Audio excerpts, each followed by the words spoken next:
ತಮ್ಮೆಲ್ಲರಿಗೆ ಆತ್ಮೀಯ ವಂದನ. ತುಂಬ ಸಂತೋಷ ತಂದಿದೆ, ತುಂಬ ಆನಂದ ತಂದಿದೆ.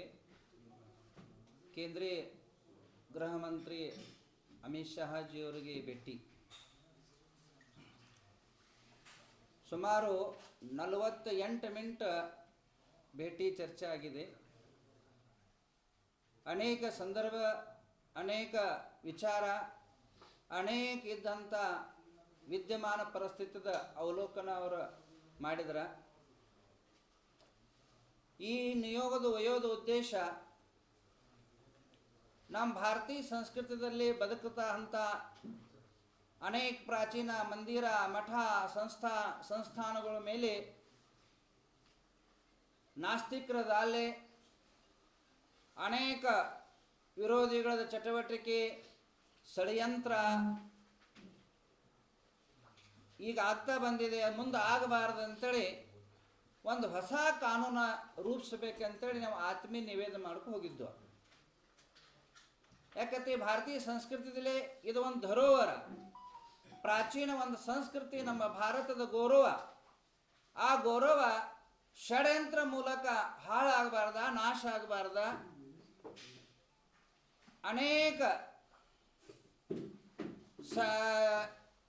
ನಮ್ಮ ಹಿರಿಯರ, ನಮ್ಮಿದ್ದಂಥ ಋಷಿಗಳ, ಮುನಿಗಳ, ಯತಿಗಳ, ಶ್ರೇಷ್ಠಿಗಳ ಕಟ್ಟಿದಂಥ ಒಂದು ಇತಿಹಾಸ ಇದೆ. ಅದು ಮುರಿದು ಬೀಳಬಾರ್ದ, ಅಜರಾಮರ ಸಾವಿರಾರು ವರ್ಷ ತನಕ ಬದುಕಬೇಕಂತೇಳಿ ಒಂದು ಆತ್ಮೀಯ ಕಳಕಳಿ ಆ ನಮ್ಮ ಅಮಿತ್ ಶಾ ಜೊತೆಗೆ ನಾವು ಹಂಚ್ಕೊಂಡು ಆ ಸಂದರ್ಭದಲ್ಲಿ ಬಹಳ ಸಂತೋಷವಾಗಿ ಒಪ್ಕೊಂಡ್ರ.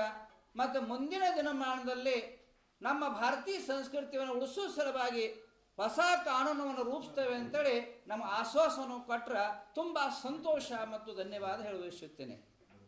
ಅದೇ ರೀತಿಯಲ್ಲಿ ಮತ್ತೊಂದು ಪಾಯಿಂಟವನ್ನು ನಾವು ಅವ್ರ ಕಡೆ ಬಿಡ್ಕೊಂಡು, ಈ ಯೂಟ್ಯೂಬರ್ಸ್ ಇದಾರಲ್ಲ, ಈ ಸೋಷಿಯಲ್ ಮೀಡಿಯಾ ಏನಿದೆಯಲ್ಲ, ಈ ಸೋಷಿಯಲ್ ಮೀಡಿಯಾ ಕೆಲವು ಜನ ಭಾಳ ಒಳ್ಳೆ ಕೆಲಸ ಮಾಡ್ತಾ ಇದಾರ, ಕೆಲವು ಬಹಳ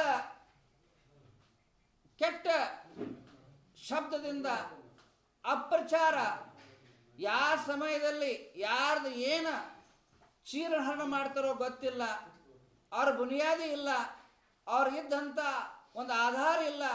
ಅಂಥ ಏನು ಸೋಷಿಯಲ್ ಮೀಡಿಯಾ ಇದೆಯಲ್ಲ, ಇದಕ್ಕೊಂದು ಫೇರ್ ವರ್ಕ್ ಆಗಬೇಕಾ, ಇದಕ್ಕೊಂದು ಯಾವುದಾದ್ರೆ ಸುಳ್ಳ, ಅಸತ್ಯ ಆರೋಪ, ಷಡ್ಯಂತ್ರದ ಏನಾದರೂ ಯೂಟ್ಯೂಬ್ದಲ್ಲಿ ಪ್ರಸಾರ ಆಗ್ತಾ ಇದ್ರೆ ಅದಕ್ಕೆ ಕಡಿವಾಣ ಆಗಬೇಕಂತೇಳಿ ನಾವೊಂದು ಆತ್ಮೀಯ ನಿವೇದನೆ ಮಾಡಿದಾಗ, ಮತ್ತು ಅದು 24 ತಾಸಿನಾಗ ಅದನ್ನು ತೆಗೆದು ಬಿಡಬೇಕು.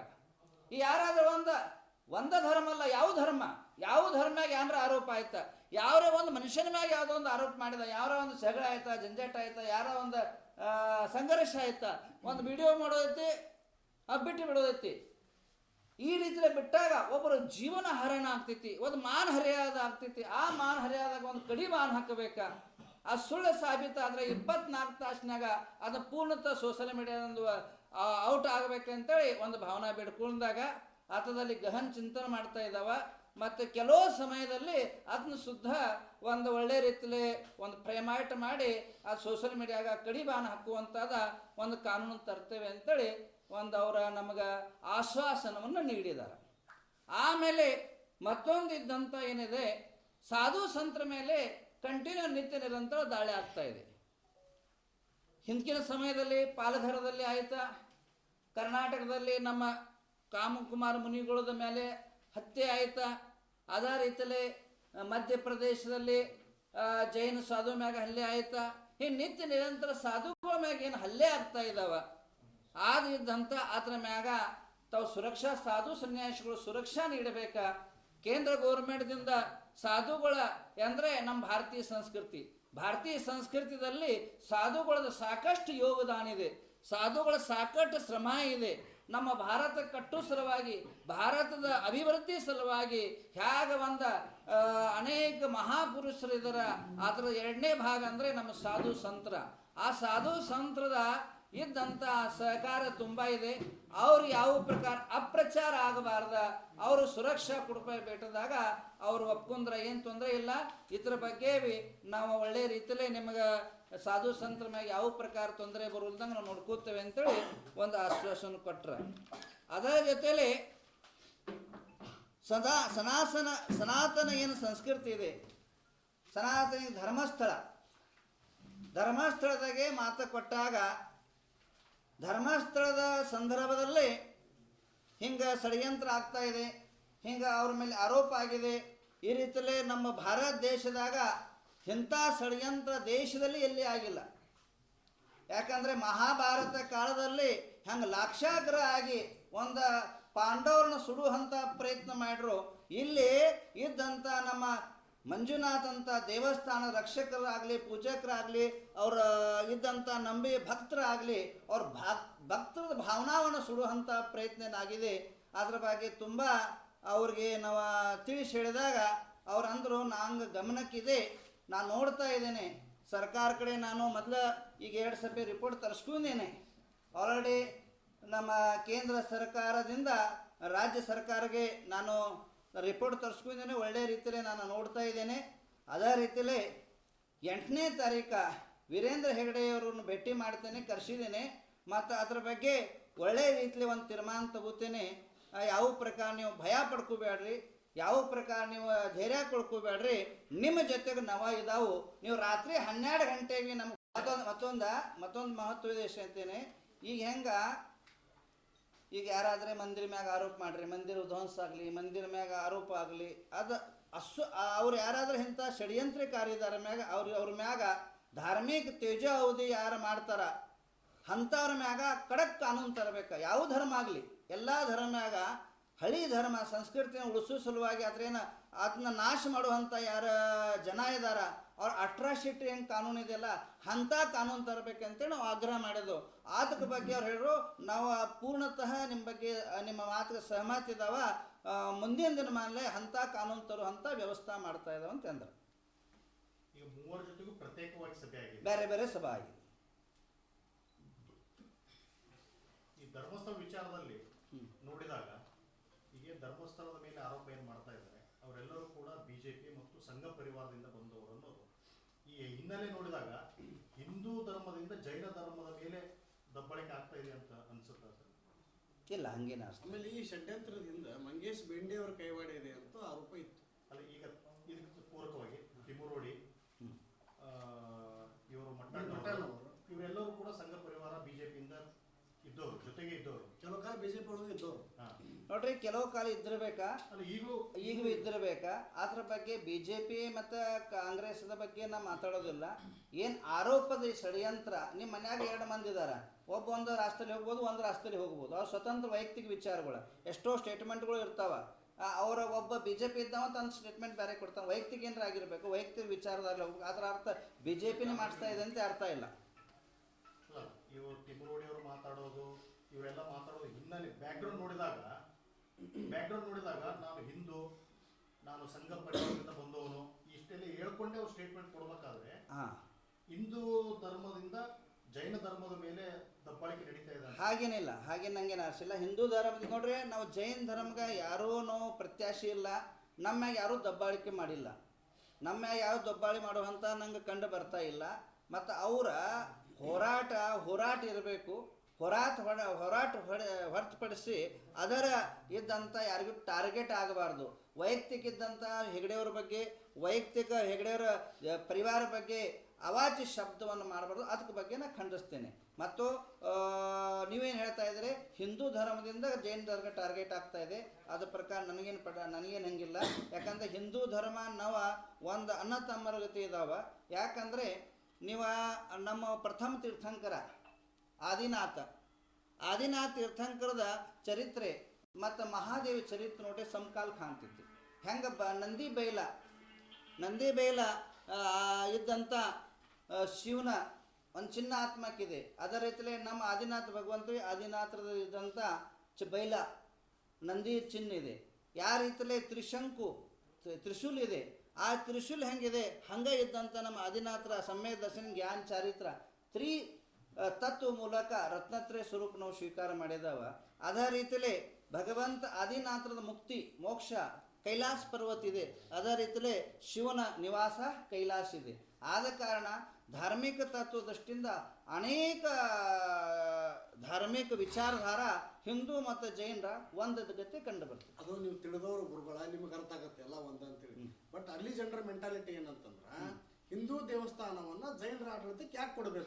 ಅದು ನೋಡ್ರಿ, ಇದು ಒಂದೊಂದು ಕಲ್ಚರ್ ಬೇರೆ ಬೇರೆ ಇರ್ತಾವ. ಈಗ ನೋಡ್ರಿ, ನಿಮ್ಗೆ ಮತ್ತೊಂದು ವಿಷಯ ಬಗ್ಗೆ ಹೇಳ್ತೇನೆ. ನೀವು ದಿಲ್ಲಿ ಸೈಡ್ ಹೋಗ್ರಿ, ದಿಲ್ಲಿ ಸೈಡ್ ಅಗ್ರವಾಲ್ ಸಮಾಜ ಇದೆ. ಯಾವ ಸಮಾಜ? ಅಗ್ರವಾಲ್ ಸಮಾಜ ಇದೆ. ಅಲ್ಲಿ ಅಗ್ರವಾಲ್ ಸಮಾಜದಾಗ ರೋಟಿ ವ್ಯವಹಾರ, ಬೇಟಿ ವ್ಯವಹಾರ ಎರಡಂತವು. ಅಂದ್ರೆ ನಾವು ಅಲ್ಲಿ ಊಟಕ್ಕೆ ಭೀ ಹೋಗ್ತಾವ, ಅವ್ರು ನಮ್ಮಲ್ಲೇ ಬರ್ತಾರ. ಆಮೇಲೆ ಅವ್ರ ಹೆಣ್ಮಕ್ಳು ನಮ್ಮಲ್ಲೇ ಮದುವೆ ಆಗ್ತೈತಿ, ಅವ್ರ ಹೆಣ್ಮಕ್ಳು ಅವರು ಹಿಂದೂನೇ ಇದಾರೆ. ಹಿಂಗೆ ಇದೇ ರೀತಿಯಲ್ಲಿ ಈ ಕಡೆ ಏನು ನಮ್ಮದು ಇದಂಥ ದಕ್ಷಿಣ ಕನ್ನಡ ಏನಿದೆಯಲ್ಲ, ದಕ್ಷಿಣ ಕನ್ನಡ ನಮ್ಮ ಧರ್ಮಸ್ಥಳ ಅಷ್ಟೇ ನಿಮಗೆ ಕಂಡು ಬರ್ತಾ ಇದೆ. ಅದರ ಅಲ್ಲಿ ಸುತ್ತಮುತ್ತ 38 ಎಂಥ ದೇವಸ್ಥಾನಗಳು ಇದಾವಲ್ಲ, 38 ದೇವಸ್ಥಾನದಲ್ಲಿ ಈ ಏನು ಧರ್ಮಸ್ಥಳದ ಏನು ವಿಚಾರಧಾರ ಇದೆಯಲ್ಲ, ಅಲ್ಲಿ ಬಾಕಿ ಜಗದಲ್ಲಿ ಕಂಡು ಬರ್ತಿದೆ. ಹ್ಯಾಂಗಂದ್ರೆ ಏನಂದರೆ ಬ್ರಹ್ಮಣ ಪೂಜೆ ಮಾಡೋರು, ವೈಶ್ಯರು, ಬಾಕಿ ಸಮಾಜದವರು ನಡ್ಕೋರು, ಮತ್ತು ಆಡಳಿತ ಇದ್ದಂಥ ಜೈನ ಧರ್ಮ. ಇದು ಒಂದೇ ಧರ್ಮಸ್ಥಳ ದೊಡ್ಡದ ಕಾಣಿಕೆ ಐತೆ ಅಂತ ನಿಮ್ಗೆ ಕಂಡ. ಬಾಕಿ ಸಣ್ಣ ಸಣ್ಣ ದೇವಸ್ಥಾನಗಳು ಸುದ್ದ ಈ ರೀತಿಯಲ್ಲಿ ಆ ಭಾಗದಲ್ಲಿ ವ್ಯವಸ್ಥೆಗಳು ಇದ್ದಾವೆ. ಒಂದಾಯ್ತು. ಎರಡನೇ ವಿಷಯ, ಮಹತ್ವದಂಥ ವೀರೇಂದ್ರ ಹೆಗಡೆಯವರು ಯಾವತ್ತೂ ಭೀ ಜೈನ ಮತ್ತು ಹಿಂದೂ ಅಂತ ಯಾವಾಗೋ ಪರಿಗಣಿಸಿಲ್ಲ ಯಾರಿಗೆ.